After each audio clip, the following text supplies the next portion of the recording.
Steve, thanks. Well, we often hear about post-traumatic stress disorder as a condition that can affect veterans, but did you know many people touched by cancer experience it as well? We're talking about just how common it is this morning and what resources are out there to help. To do that, I welcome in Michelle Zini, the Executive Director of the Pediatric Cancer Foundation of the Lehigh Valley, and Dr. Nathan Hagstrom, a pediatric cancer oncologist at Lehigh Valley Health Network. Good morning to you both. Good morning. Thanks for coming in. We were talking about, Michelle posted an article about this, and then I was telling you folks that I saw some friends who are cancer parents, you know, buzzing about this condition. And doctor, how real is it within the cancer community? Well, post-traumatic stress symptoms can occur in people who have cancer or had cancer. It can also occur in children. But interestingly, it's more common in parents of out of all of the adults with cancer, people on treatment, off treatment, the ones who are most common to experience post-traumatic stress symptoms are mothers of children who have or had cancer. And why is that? Well, I think as a parent, you want nothing more than your child to be safe from any harm. Cancer itself is life-threatening. The treatment certainly has a lot of harm associated with it, some risks that you have to be mindful of.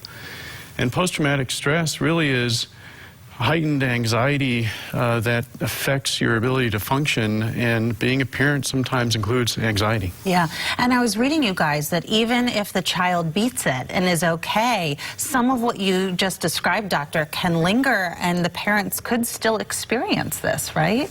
That's correct. And what's interesting is that although the rate of symptoms does drop off as time passes, there are mothers who still have post-traumatic stress symptoms years later, even after the child's been declared cured. Wow. And I was going to ask you, you know, how long this can last. I mean, does it vary within, you know, a couple weeks, months to years? Yes, exactly. And Michelle, I know that you know, are someone who supports so many families. You have had a child go through this yourself. Absolutely. Is it hard for you personally not to fall into this category? Well, I indeed was diagnosed with PTSD several years after my son finished his battle with cancer. But as a mother whose child is 18 years out from diagnosis as of tomorrow, I would say that I still have moments of feeling the PTSD affects myself.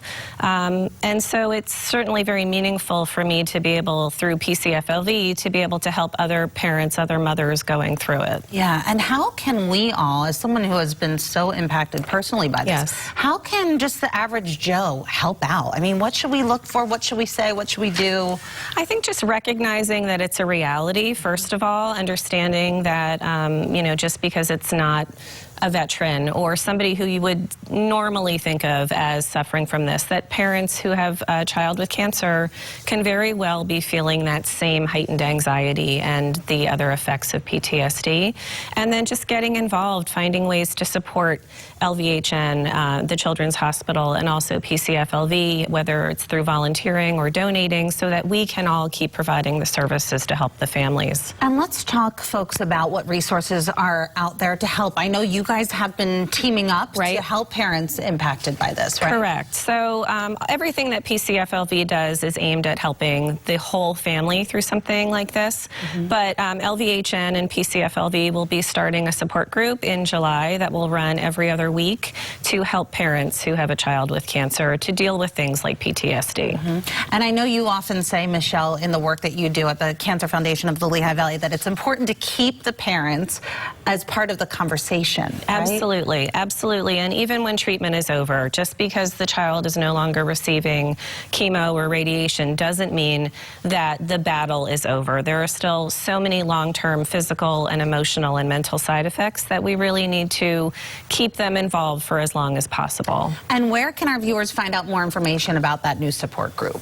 Well, they can certainly go to our website, which is pcflv.org. I'm not sure if LVHN has something up yet, but probably will. They will, yes. Well, thank you both for the work that you're doing for both patients and their parents and their families in our community. Thank you, Eve. Thank you. Thank you. And we'll be right back. Stay with us.